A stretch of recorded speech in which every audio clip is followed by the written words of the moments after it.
ইসরায়েলের প্রধানমন্ত্রী নেতানিয়াহু যুক্তরাষ্ট্রের প্রেসিডেন্ট ডোনাল্ড ট্রাম্পকে আহ্বান জানিয়েছেন।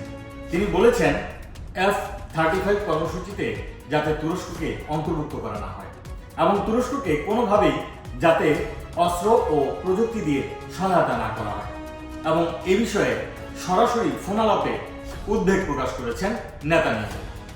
যুক্তরাষ্ট্রকে সে বিষয়টি স্মরণ করিয়ে দিতে চান তিনি যে তার সাথে রাশিয়ার F-440 কর্মসূচিতে তুরস্ক অংশগ্রহণ করেছিল, যে কারণে F-35 কর্মসূচির প্রযুক্তি ও অস্ত্র গোপনীয়তা নষ্ট হতে পারে।